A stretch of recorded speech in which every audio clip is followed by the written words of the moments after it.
The workforce development area of the college has a division called Advanced Manufacturing Training Center, and within that training center we have all different non-degree programs that are skill-based, industry-led, and industry-aligned, such as welding, machining, soldering, electronic assembly, in industrial automation, and within that we also have programming courses, design courses, and anything that's aligned with the manufacturing area.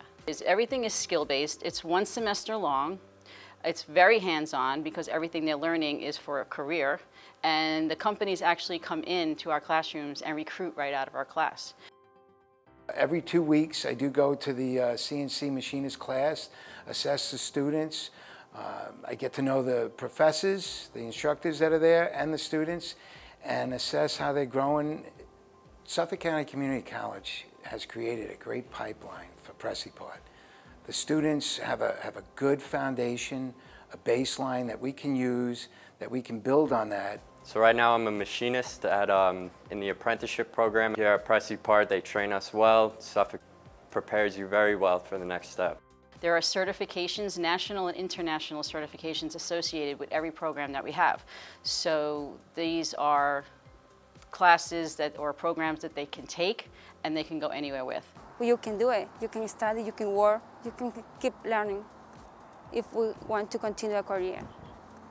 I like that. I didn't know that much, but now when I hear, many factories come here looking for people who is ready and people who want to do it.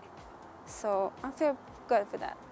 Curtiss-Wright Rock products can be found on the defense side. You can find them in aerospace. We can find them also in commercial nuclear power plants. Suffolk Community College students have been very successful in coming to Curtiss-Wright Rock and participating in our apprenticeship and internship programs. Through the skills and training that they've received at the college, they were able to come on board, continue with their development. Many of them have been promoted through the ranks and hold full-time critical positions within our company. It's very satisfying.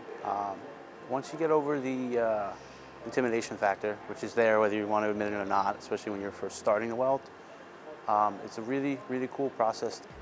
I'm currently working for the New York Air National Guard as a metals technology specialist, which in layman's terms, it's a machinist and a welder all in one. So I've been able to take the skills I've learned here and put them to very good use. The great thing about us is that they're coming to a college, they're learning a skill, they're going out to the field, and then if they decide, they can always come back and enhance and take some of our other courses that we have here, or they can go also to a degree program and enhance from there.